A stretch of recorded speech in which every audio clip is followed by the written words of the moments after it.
Estamos esta semana, bueno, durante toda una serie que se llama Cuando la vida es dura. ¿Se acuerda que estamos estudiando eso? Muy bien. Vamos a seguir hablando acerca de esto y te quiero llevarte a lo siguiente. Escucha esto, escucha esto.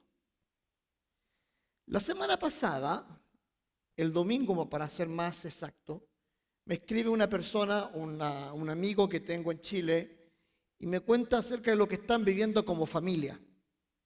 Son 5 integrantes de la familia y todos los integrantes de la familia están tristemente bajo pruebas muy difíciles.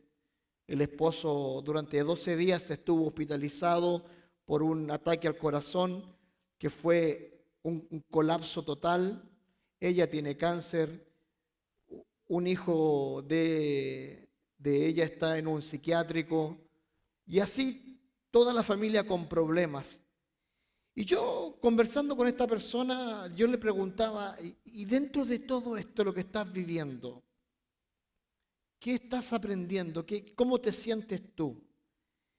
Y la respuesta de esta persona fue, yo sigo creyendo en la soberanía de Dios y sé que nada ha escapado de sus manos. Y fíjate que el día de hoy la predicación se llama así, moldeados, escucha bien, moldeados en las pruebas. Y quise colocar esta foto que habla acerca de más o menos cómo yo veo que Dios actúa en nuestras vidas. Y fíjate lo siguiente, yo veo a Dios como un artesano, como un escultor, que a medida que toma una piedra común y corriente y la transforma en el paso del tiempo en una obra de arte. Si bien la roca no tiene un sentimiento porque es una roca, imagínese que usted es esa roca que siente, que piensa, que razona y que vive. Y que cada cincelada que está dando el artista, cada cincelada que está dando este escultor es para que usted embellezca. Pero fíjate un detalle. El detalle es el siguiente. Cuando nosotros pasamos diversas pruebas, cuando pasamos situaciones difíciles en nuestra vida, tiende a suceder el efecto contrario, que yo le llamo el efecto boomerang. ¿Qué significa? Significa que muchas veces cuando tenemos pruebas, viene el desánimo, escucha bien, el desarraigo, la amargura, la vida profana y la descalificación. Y el día de hoy te hago la siguiente pregunta. ¿En qué parte de estas 5 cosas que mencioné estás tú? ¿Estás en el desánimo? ¿Estás en el desarraigo? ¿Estás con amargura? ¿Estás con una vida profana? ¿O estás con una descalificación? ¿Dónde estamos nosotros? Y fíjate que Job, capítulo 28, versículo 10, que lo estudiamos hace 3 semanas atrás, él decía lo siguiente, mas él conoce mi camino, me probará y saldré como oro. Él conoce mi camino, Dios conoce quién soy, Dios sabe quién soy.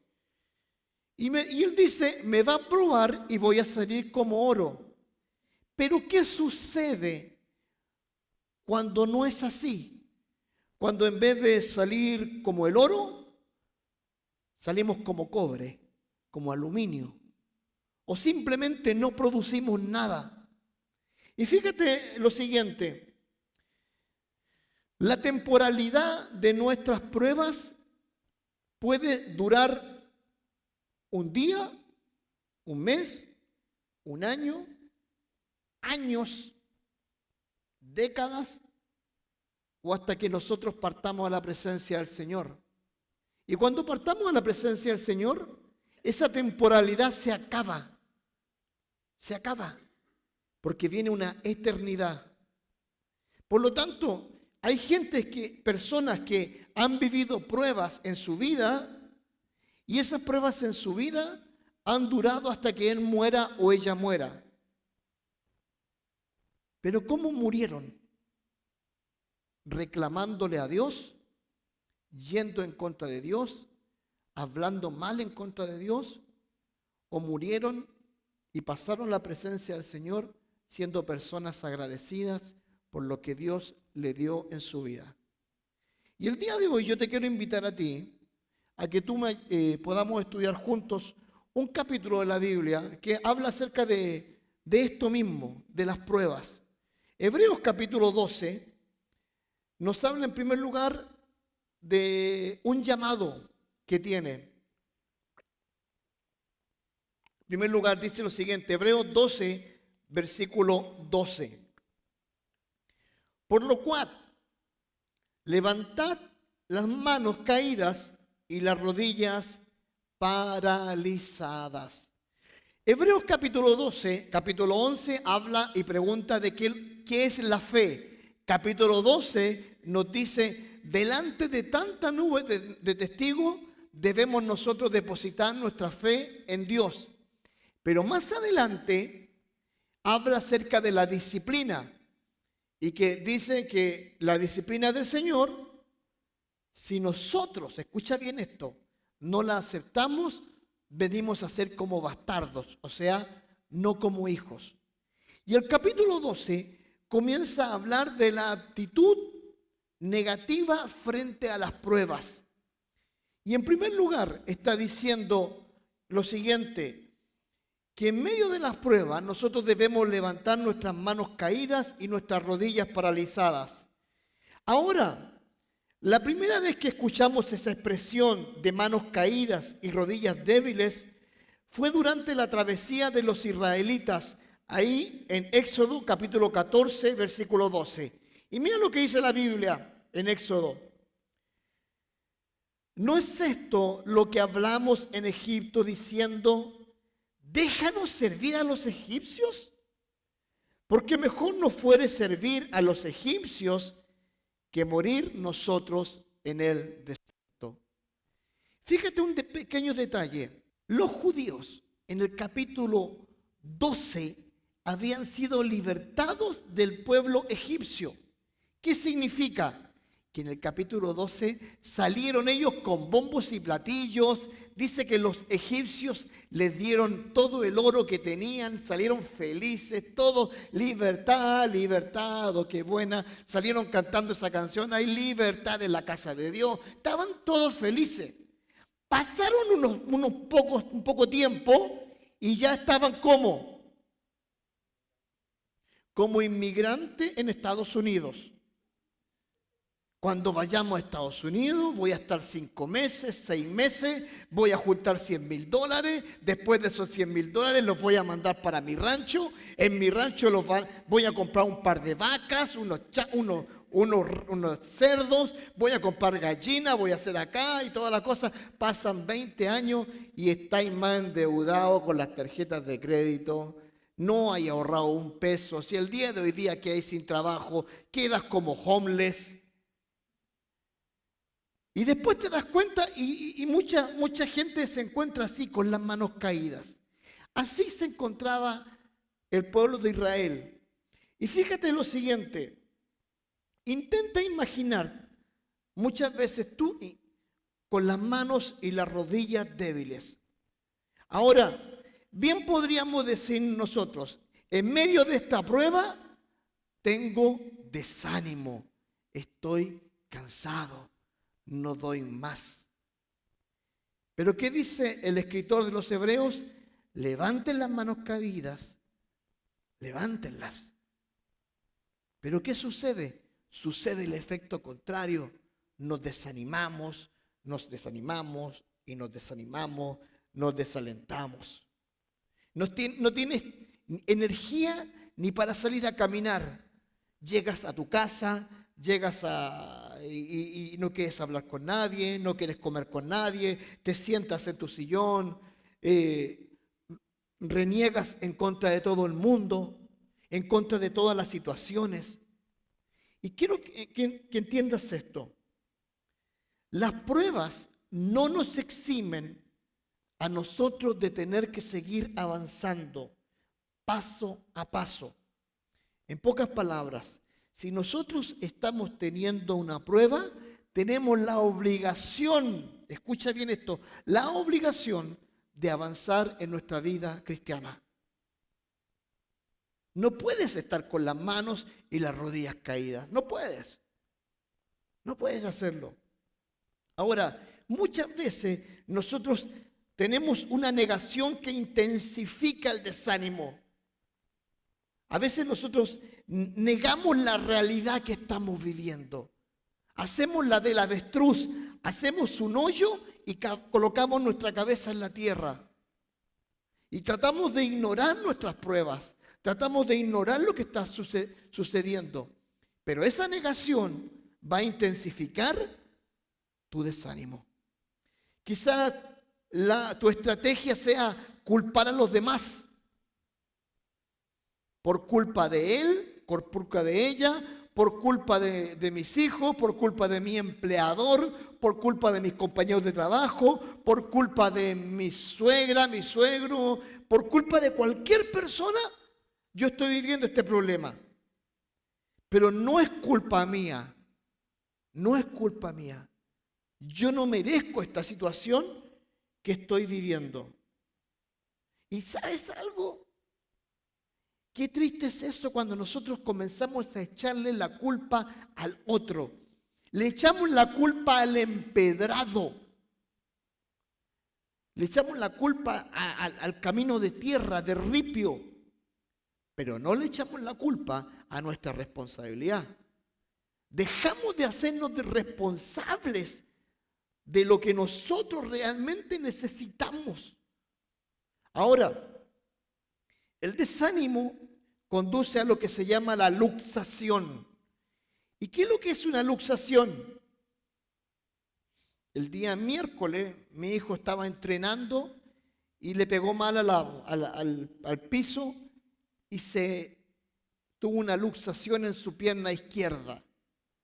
¿Y qué es lo que produce? Produce una anormalidad. ¿Cuál es? Y dolor.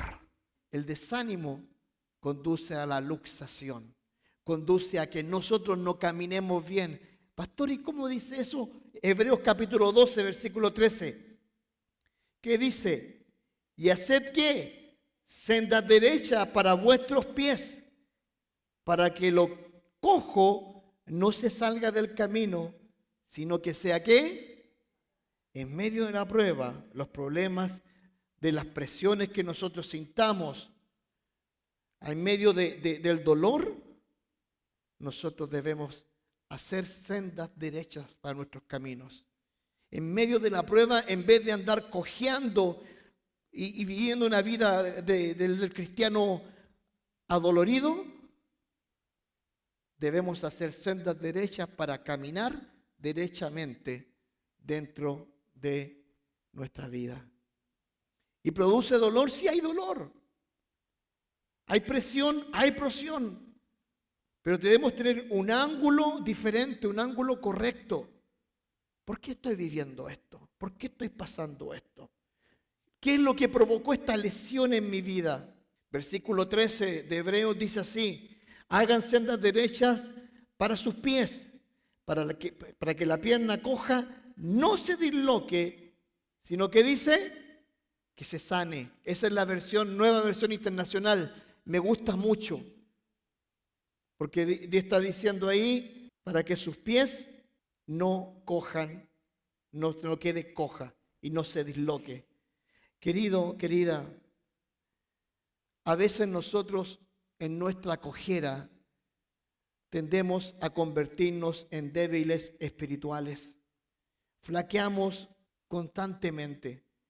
Y te digo, lo más triste de todo esto es que nos acostumbramos a andar cojeando. Nos acostumbramos a andar así. ¿Y sabes por qué? Porque el día jueves lo llevamos donde la sobadora, y la sobadora, ¿qué es lo que hizo? ¿Y qué es lo que significa eso? Para que lo puedan colocar su hueso. Dolor. A veces necesitamos que Dios tome nuestros pies, comience a hacer unos ajustes. Esos ajustes van a doler, pero ¿por cuánto tiempo van a ser? temporales. ¿Por qué? Porque después agüita caliente, hielo, descanso y a los 2, 3 días ya vas a estar bien.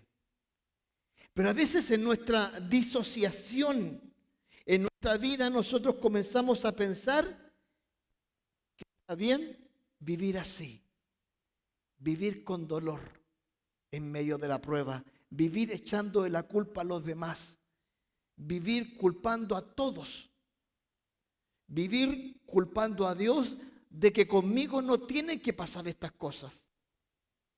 Y es triste, ¿sabes por qué? Porque una persona que está dislocada, que está con dolor, genera anticuerpos. ¿Y cuál es uno de esos anticuerpos? Hebreos 12, 14, mira. Seguid la paz con todos y la santidad sin la cual nadie verá al Señor. ¿Por qué habla de seguir la paz? ¿Por qué dice eso? Bueno, en primer lugar, la paz es ausencia de conflictos en las relaciones interpersonales. En pocas palabras está diciendo, esfuércense para evitar contiendas, esfuércense para evitar conflictos. Quiero decirte esto, cuando tú andas cojeando, andas con una vida así, cualquier cosa que pase en tu vida va a generar un conflicto. Y no vamos a seguir esa paz. Porque vamos a ser sensibles a cualquier cosa que nos digan. Y esa sensibilidad del dolor nos va a llevar a tener conflictos con todo el mundo. Conflictos entre ustedes, conflictos con tus vecinos, conflictos con la gente de la iglesia, conflictos con las personas que te quieren y que te preguntan siempre cómo estás y tú les dices, no me hables. Y te digo algo, es triste ver eso, es triste ver personas que viven en conflictos. Por eso dice, seguir la paz con todos. Y después sigue diciendo, y la santidad sin la cual nadie verá al Señor. ¿Y sabe a lo que se está refiriendo? No está hablando de una pérdida de salvación. No, no, Señor. La santidad llega cuando tú superas todo esto y te sumerges en la presencia de Dios en tu vida. Una presencia que sacia y que satura tu alma. En pocas palabras, la santidad llega cuando tú pasas la prueba, dejas de sentir el dolor y te acercas al Señor. Escucha esto, sin paz y sin santidad no verás al Señor. No se está refiriendo a salvación, se está refiriendo ¿a qué? A nuestra relación con Dios. Yo en medio del dolor, en medio de la rabia, en medio de la bronca existencial, ¿voy a ver al Señor en mis pruebas? No. Por eso cuando el bolsillo nos aprieta, cuando los problemas sentimentales nos aprietan, cuando nuestros hijos son rebeldes, cuando nuestro matrimonio se está por derrumbar, cuando perdemos el trabajo, cuando de un momento a otro aparece alguien y te dice, te llena la cabeza de cosas. En ese momento, Dios te dice, busca la paz, busca la santidad y me vas a ver. ¿Por qué? Porque mi corazón humilde va a buscar al Señor. Pero un hombre que no busca la paz, no busca la santidad, jamás va a buscar al Señor. Jamás. Y te digo, cuando yo lo estudié esta semana, se me cayó el 20, dije, yo no entendía esto y dije, Señor, gracias por que se me cayó el 20. Y es verdad, en medio del dolor tenemos esas dos opciones. O nos acercamos al Señor y vamos a ver al Señor, o nos alejamos de Dios y no vamos a ver al Señor. Y esa es la tristeza. Y escucha esto. Santiago capítulo 2, versículo 20, dice lo siguiente. Mas queréis saber hombre vano, que la fe sin obra es muerta. Y escucha esto, no significa que las obras te salvan, sino que las personas que poseen la fe salvadora realizan buenas obras. Y escucha esta frase que la escribí. Si tu fe no te ha transformado, entonces no te ha salvado. Así pues, la verdadera fe salvadora produce obras, fruto y un anhelo de santidad. Y en ese aspecto, la Biblia es sumamente coherente.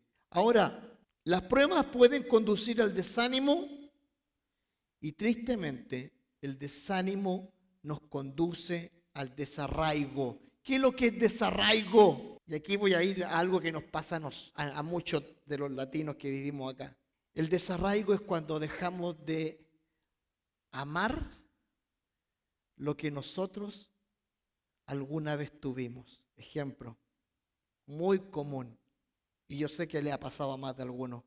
Cuando ves a un latino que lleva 20, 25, 30 y ya no te habla español. Viene allá de Zapopetec y no te habla español. Excuse me. Te digo, yo la primera vez que lo viví fue en una fábrica trabajando donde el chaparrito, gordito, que manejaba el lift, todo el tiempo hablaba con la palabra F en inglés y hablaba con güerito y aquí y allá. Y cuando uno le preguntaba algo que uno recién venía llegando, decía, no te hablo en español, no hablo español. Y yo pregunté un día, ¿este güero nació acá? No, si este viene de allá ¿dónde están los cabezoncitos? ¿Dónde están? Eso, los yucatecos. Porque a mí me dicen que vengo de Yucatán. Y es verdad, me dicen que vengo de Yucatán. Me dice, pastor, usted parece que es yucateco. ¿Por qué? Es bien cabezón, pastor, me dice. No es que sea cabezón, es que mi cuerpo es chico. Miren, yo mismo me hago bullying. Después no andan con si yo los agarro a ustedes, no vengan acá a llorar. Pero fíjense esto, ese es el desarraigo. Lo que yo era, ya no lo soy. Y cuando nos desarraigamos, producto de nuestras pruebas, cuando dejamos de buscar a Dios, nos desarraigamos de Dios. Nos alejamos de Dios. Y comenzamos a echarle toda la culpa a Dios. Hebreos capítulo 12, versículo 15, dice así: mirad bien, no sea que alguno deje de alcanzar la gracia de Dios, que brotando, ¿qué dice? Alguna raíz de amargura os estorbe, y por ella muchos sean contaminados. Esta es una de las frases más importantes en lo que respecta a las pruebas. Ahora, si conoces tú a alguien que está pasando por una prueba, asegúrate de lo siguiente: que no deje de alcanzar la gracia de Dios. Si estás casado, asegúrate que tu esposo o tu esposa no deje de alcanzar la gracia de Dios. Asegúrate de que tu pastor no deje de alcanzar la gracia de Dios. Ora por él. Asegúrate de que tu hermano no deje de alcanzar la gracia de Dios. Cuidémonos todos los unos con los otros. Pero ¿qué significa esto de dejar de alcanzar la gracia de Dios? Gálatas 5:4 dice: de cierto, de Cristo os, ¿qué dice?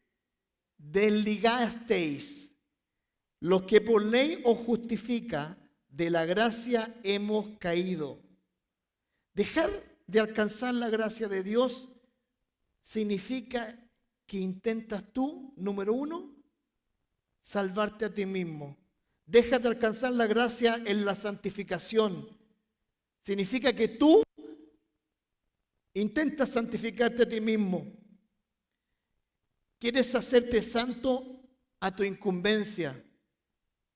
Quieres solucionar tus problemas dejando a Dios de lado. Por eso dice desarraigarte o deslizarnos. o desligarnos completamente. Dejamos de que Dios no ocupe el lugar que Dios tiene que ocupar. ¿Y sabes qué fácil es para nosotros, los hijos de Dios, desligarnos de Dios? Es sumamente fácil. Y te lo voy a decir por qué. Porque seguimos siendo pecadores hasta que vayamos a la presencia del Señor. Porque nuestra naturaleza pecaminosa es más fuerte muchas veces que nuestro espíritu.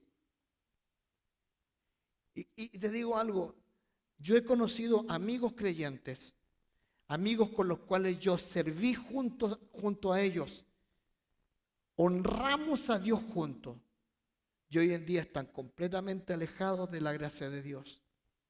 Porque pasaron una situación personal en su vida y no supieron entender la prueba, no supieron entender la situación que estaban viviendo. Me escribía una persona esta semana y me decía: pastor, estoy en mi país. Ah, ¿volviste? No, me deportaron. Tuve 1 mes y medio en la cárcel, pastor.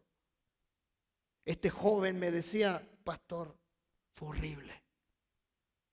Estoy en casa después de 10 años. Y yo le escribía y le decía: no pierdas tu fe.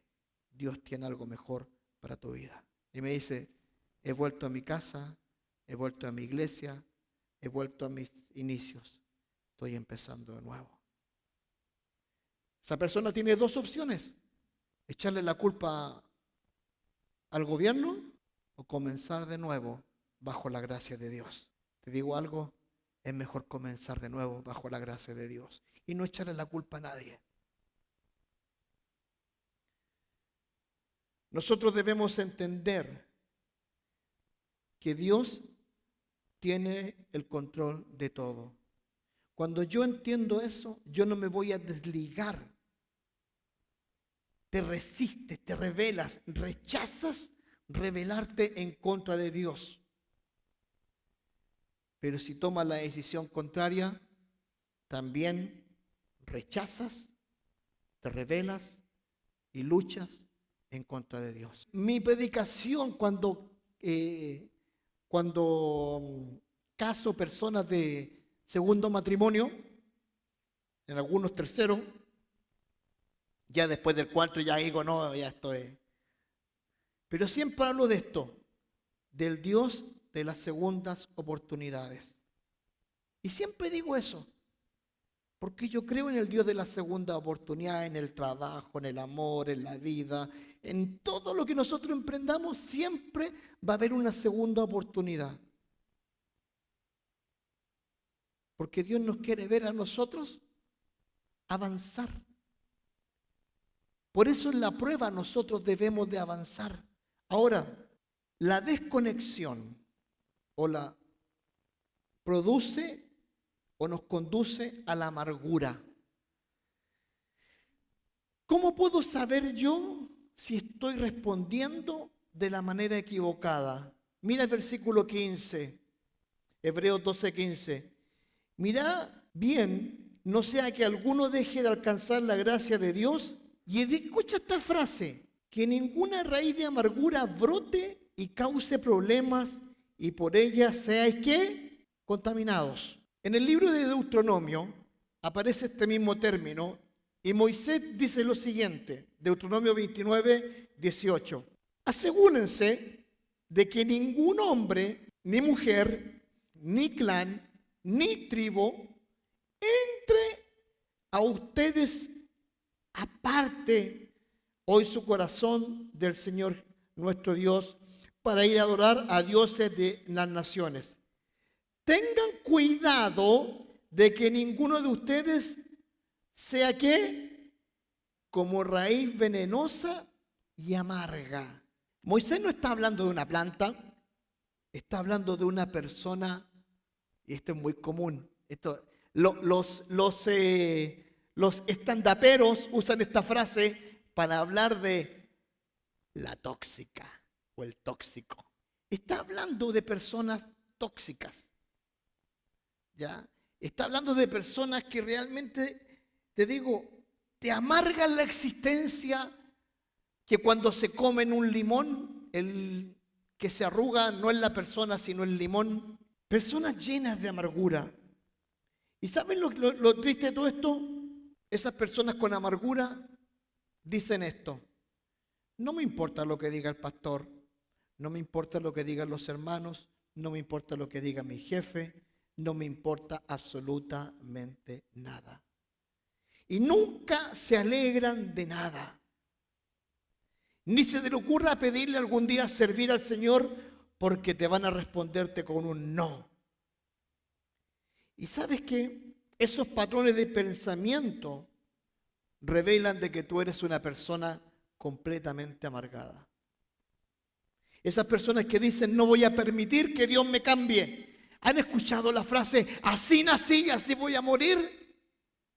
¿Lo han escuchado alguna vez? Mal por ti, mal por ti. Mientras cantábamos la canción Mi Primer Amor, yo me transporté al año 1983, cuando conocí a Jesús como Salvador personal. Con 11 años me transporté a ese momento y recordé mi primer amor.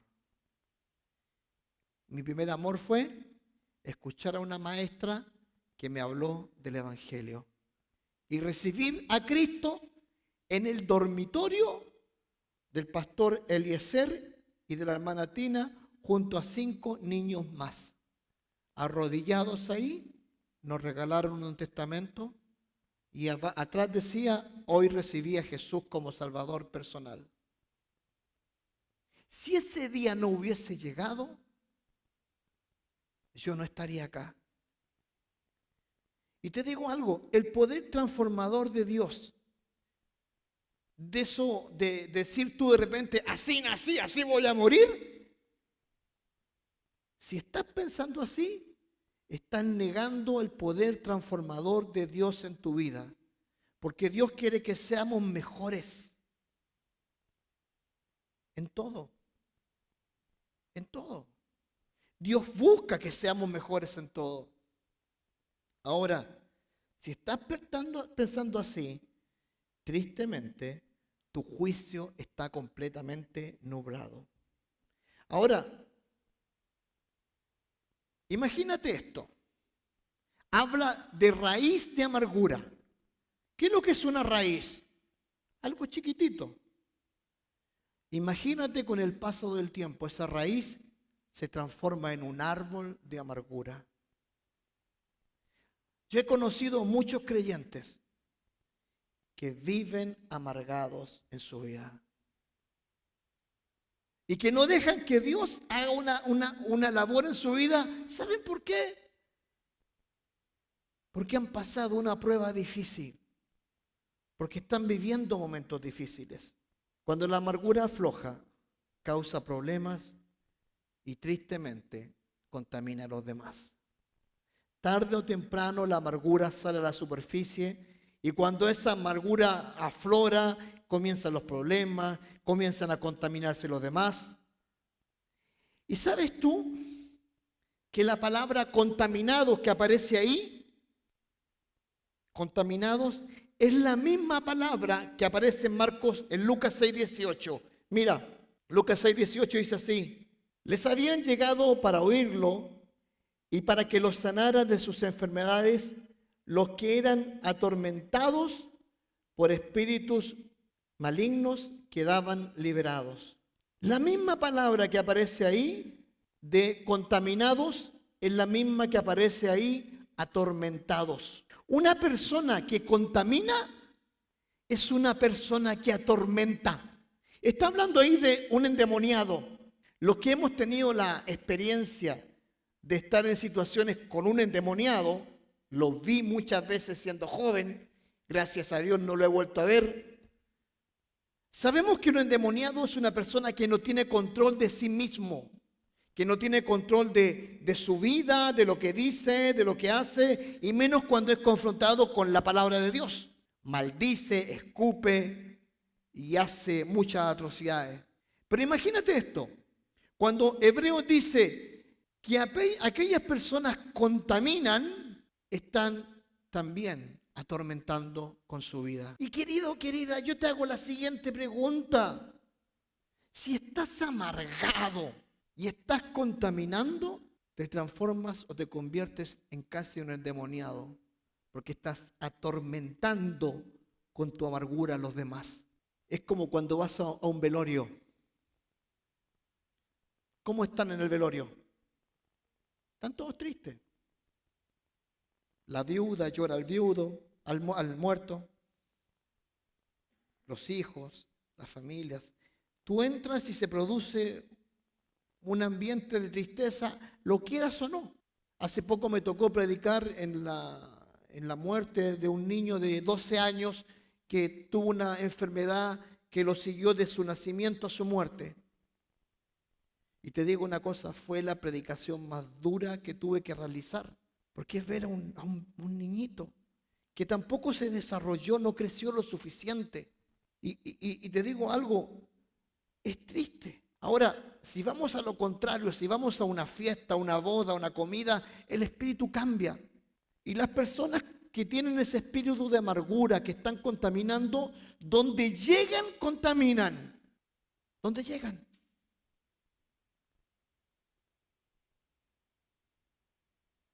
Y quiero decirte esto con mucho amor. Si tú estás viviendo una vida en la cual tú estás contaminando, te estás comportando como un endemoniado, porque estás atormentando a las demás personas a tu alrededor. Estás perturbando a las demás personas a tu alrededor y necesitas un cambio de actitud. Las pruebas conducen al desánimo, el desánimo conduce al desarraigo, el desarraigo conduce a la amargura y finalmente la amargura conduce a una vida profana. Hebreos capítulo 12, versículo 16, mira lo que dice. No sea que haya algún fornicario o profano como Esaú, que por una sola comida vendió su primogenitura. En otra versión de la Biblia, de otras Biblias, dice que nadie sea sexualmente inmoral o impío como Esaú. Pero escucha esto. Sin embargo, en el relato de Génesis, en los capítulos 25 al 36, donde se cuenta la historia de Esaú y Jacob, en ningún momento dice que él haya sido un inmoral sexual. No se está refiriendo a eso. ¿Sabe a lo que se está refiriendo? Tiene otro contexto que el autor quiere enseñarnos y tiene que ver con que él despreció la bendición que era la primogenitura. ¿Y esa bendición de parte de quién venía? De Dios. O sea, él decidió, escucha bien esto, desechar lo santo por un plato de lentejas. O, si hubiese sido mexicano, por un plato de pozole. Ahora, la Biblia habla en Jeremías capítulo 3, versículo 1, acerca de esto. Dicen, si alguno dejara a su mujer, yéndose esta de él, se juntara a otro hombre, volverá a ella más. ¿Volverá a ella más? ¿No será tal tierra del todo amancillada? Tú pues has fornicado con muchos amigos, mas vuélvete a mí, dice Jehová. Lo que hizo Esaú se volvió en contra de Dios. Desechó la bendición, desechó la primogenitura, desechó la bendición de Dios, simplemente por satisfacer su necesidad. Ahora, Santiago 4:4 lo dice de una forma más enérgica. Dice, oh almas adúlteras, ¿no sabéis que la amistad del mundo es enemistad contra Dios? Cualquiera pues que quiere ser amigo del mundo, se constituye enemigo de Dios. Por tanto, la forma más grave de infidelidad es hacia Dios. No estoy diciendo que la infidelidad en el matrimonio no sea grave, no, me estoy refiriendo a la infidelidad hacia Dios. Y ¿saben lo que, como te decía anteriormente, esto es una escala? Nos dislocamos, nos amargamos, contaminamos y comenzamos a vivir una vida profana. Nos comenzamos a alejar del Señor, comenzamos a mezclarnos con el mundo, nos comenzamos a parecer al mundo, lo cual no debería hacer. Esaú tuvo que haber dicho: estás loco, Jacob, ¿cómo se te ocurre que voy a venderte mi primogenitura por ese plato de pozole? ¿Cómo se te ocurre? ¿Cómo? Dice que era caldo rojo, no dice que era lenteja. Y yo, el único caldo rojo que he visto es el pozole. Así que me imagino que era pozole. Ahora,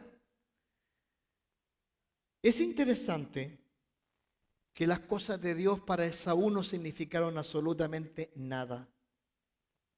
Él lo único que podía pensar era en su malestar inmediato, que era satisfacer su hambre. Y cuando nosotros nos alejamos de Dios, comenzamos a satisfacer nuestra hambre, que supuestamente por mucho tiempo estuvo limitada por mi religiosidad, limitada porque iba a la iglesia, limitada porque no quería que se enterara el pastor. Y muchas veces caemos en eso. Ahora, inevitablemente rechazar la prueba que Dios ha permitido en tu vida estallará en una vida profana. Y tristemente algún día todo eso se va a dar a la luz. Todo. Ahora, a veces yo me pregunto, ¿por qué tengo que ir a la iglesia otra vez? Es necesario.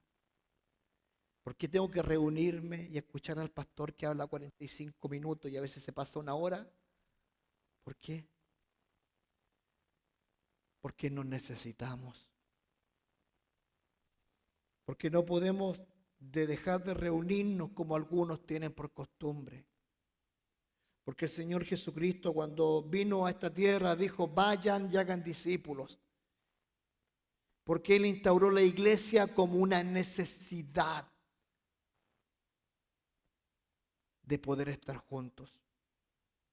Porque tus hijos, mis hijos, tus nietos, el día de mañana queremos que ellos sigan con la antorcha del Evangelio. Porque sabemos que lo único que este mundo puede mejorar, de la única forma que el mundo puede mejorar, no es con políticos, es con hombres y con mujeres que amen a Dios. Porque el Señor nos mandó a ser sal y luz en este mundo perdido.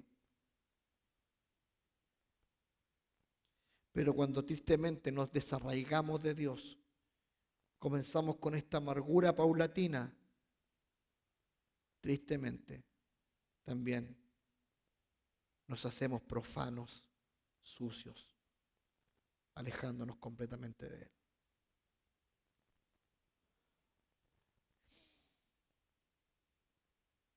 La amargura lleva una vida profana y comenzamos a rechazar a Dios. El rebelde persiste inevitablemente y cae en una vida profana como Esaú. Una vida profana conduce a la descalificación. Hebreos 12:17. Porque ya sabéis que aún después, deseando heredar la bendición, ¿qué dice? Fue desechado y no hubo oportunidad para el arrepentimiento, aunque la procuró con lágrimas. En última instancia, si continúas por este camino de rechazo al Señor, lo que realmente estás haciendo es demostrar que nunca le has seguido de verdad, que nunca conociste al Señor de verdad.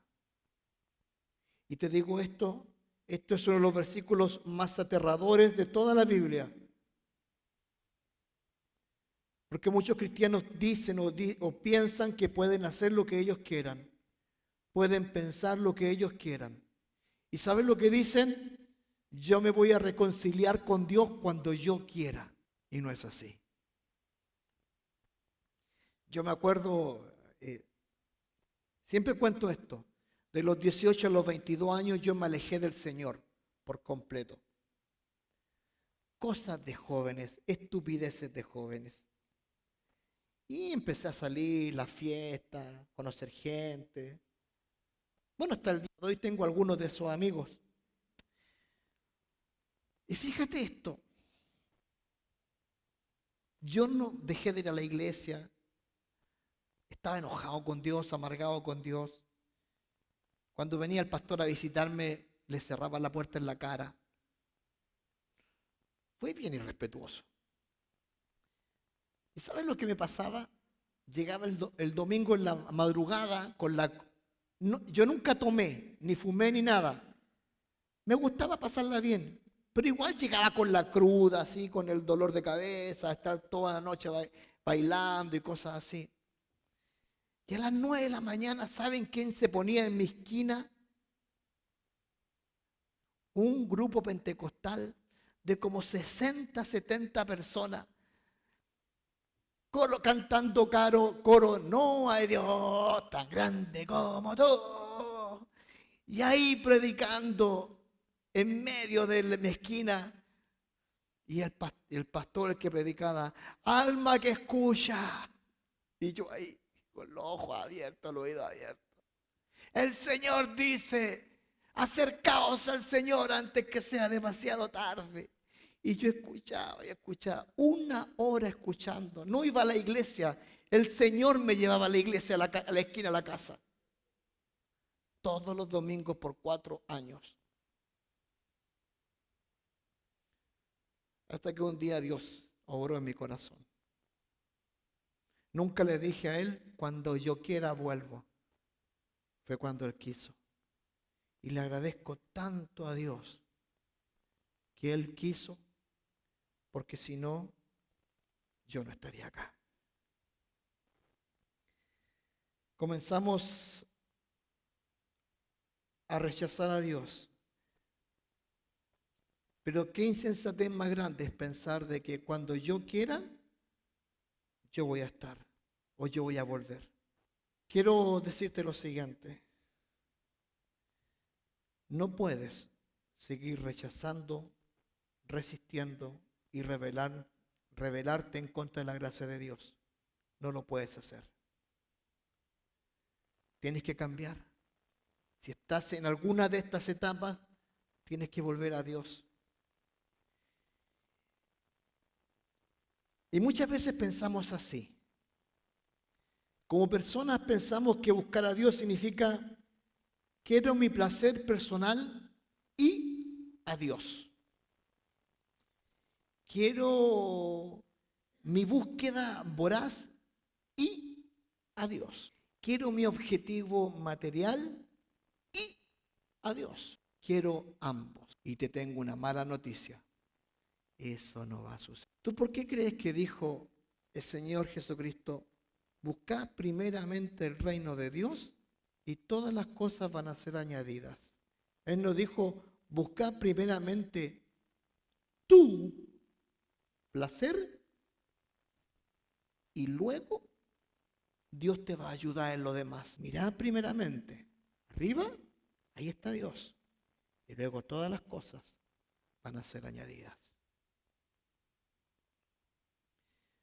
Volvemos un poquito a la triste historia de Saúl. ¿Sabes que cuando él quiso y cuando él se dio cuenta de la metida de pata que había hecho, ¿sabes lo que hizo? Fue donde su papá y le dijo, papá, ¿hay alguna bendición para mí? Cuando Esaú fue al padre, el padre le dijo, no hay nada.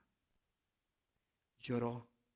Por eso está diciendo ahí que aunque lleguemos con lágrimas, ya va a ser demasiado tarde.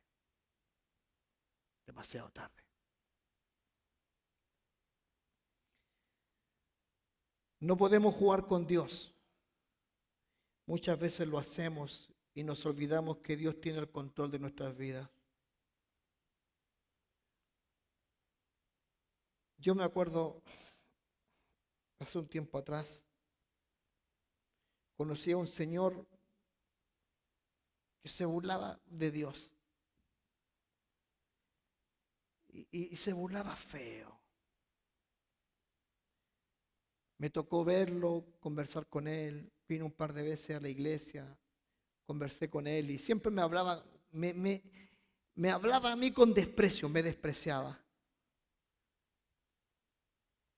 Hasta que un día me llama su esposa y me dice, mi esposo está en el hospital, puedes venir a verlo.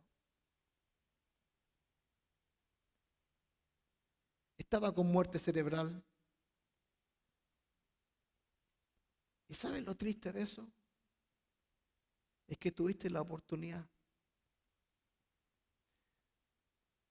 No había nada más que hacer. Y con esto no te quiero asustar de que vas a salir afuera y te va a pasar a llevar un camión y te va a... No, que va a venir la migra y te va a llevarte. No, no te digo no, nada de eso. Te quiero decir que si me estás escuchando hoy es porque aún tienes tiempo. Mira lo que dice Hebreos 3:15. Entrad, entre tanto que se dice, si oyereis hoy su voz, no endurezcáis vuestros corazones como en la provocación. Querido, querida, por favor, si tú estás en uno de estos momentos cruciales de tu vida, donde estás en la prueba y estás viviendo algo así, no endurezcas tu corazón. No endurezcas tu corazón. Al contrario, dice, Señor, aquí estoy. Quiero concluir con esto, mencionando los 5 cosas que hemos visto. Desánimo, desarraigo, amargura, vida profana y descalificación. Es lo que provoca una vida que no quiere ser moldeada por el cincel del martillo de Dios. Él desea hacer que de la roca de nuestras vidas una obra de arte, que tenga un alto valor en el mercado de este mundo y que necesita verdaderos hijos de Dios moldeados por su mano. Y como te mostraba en la foto anterior, como tú veías en esa fotografía, en este momento,